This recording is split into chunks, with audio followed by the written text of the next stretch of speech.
வணக்கம் நண்பர்களே. அதிமுக பாமக கூட்டணி உறுதியாகும் அப்படிங்கிறது போல உருவான தோற்றம் சட்டுன்னு உடைஞ்சி பாஜகவோட கூட்டணியை முடிவு செஞ்சிருக்காங்க பாமக. பாமகவை அதிமுக கோட்டை விட்டது எப்படி அப்படிங்கறத பத்தின ஒரு சில விஷயங்கள் இந்த வீடியோல பார்க்கலாம். அதிமுக கூட்டணிக்குள்ளார பாமகவை இழுக்கிறதுக்கு முன்னாள் அமைச்சர் சி.வி. சண்முகத்தை தைலாபுரம் தோட்டத்துக்கு அனுப்பி வச்சார் எடப்பாடி. முதல் சந்திப்பிலேயே 15 லோக்சபா பிளஸ் ஒரு ராஜ்யசபா அப்படின்னு சொல்லியிருக்கார் டாக்டர் ராமதாஸ் அவர்கள். இந்த டீலிங்க எடப்பாடி ஏற்கலையாம்.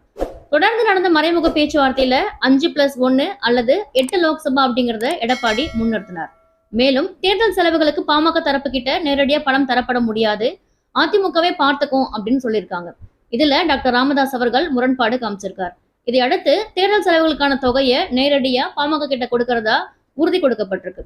இந்த கண்டிஷன் ஓகேயான நிலையில சீட் ஷேரிங் தொடங்கியிருக்கு. தொடர்ந்து ராஜ்யசபா சீட் கேட்டு சங்கடப்படுத்தாதீங்க அப்படின்னு எடப்பாடி தெளிவா சொல்லியிருக்கார். இத பிராக்டிகலா உணர்ந்த டாக்டர் ராமதாஸ் அவர்கள் அப்படின்னா 9 லோக்சபா சீட் கொடுங்க, சட்டமன்ற தேர்தல்ல 40 இடங்கள் பாமகவுக்கு தரணும், இதுக்கு இப்போவே ஒப்பந்தம் போட்டுக்கணும் அப்படின்னு சொல்லியிருக்கார். பாமகவோட இந்த எதிர்பார்ப்பை எடப்பாடி கிட்ட சொல்ல எடப்பாடி இதை மறுத்திருக்கார். சட்டமன்ற தேர்தல்ல 40 இடங்கள் அதுவும் இப்போவே உடன்பாடு அப்படிங்கறத கேட்டு எடப்பாடியும் சீனியர்களும் உடன்பட மறுத்திருக்காங்க. அதே சமயம் சட்டமன்ற தேர்தல்ல அதிமுக பாமக கூட்டணி தொடரும் அப்படிங்கிறதுக்கு ஒப்பந்தம் போட ரெடி. ஆனா எண்ணிக்கையை இப்போவே முடிவு செஞ்சு ஒப்பந்தம் போட முடியாது அப்படிங்கறத சொல்லி அதற்கான காரணங்களையும் சொல்லியிருக்கார் எடப்பாடி பழனிசாமி. அதுக்கப்புறமா பாமக தரப்பு கிட்ட இருந்து பதில் வரவே இல்லையாம்.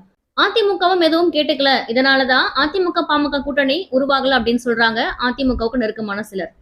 இந்த நிலையில தான் பாஜக பாமக கூட்டணி முடிவு செய்யப்பட்டிருக்கு அப்படிங்கிற தகவல் அடுத்து சட்டமன்ற தேர்தலுக்குமான இடங்களுக்கும் இப்போ ஒப்பந்தம் போட்டுக்குவோம், அதிமுகவுக்கு வாங்க அப்படின்னு நேத்து டாக்டர் ராமதாஸ் அவர்கள் கிட்ட சி.வி. சண்முகத்தை பேச வச்சிருக்கார் எடப்பாடி பழனிசாமி.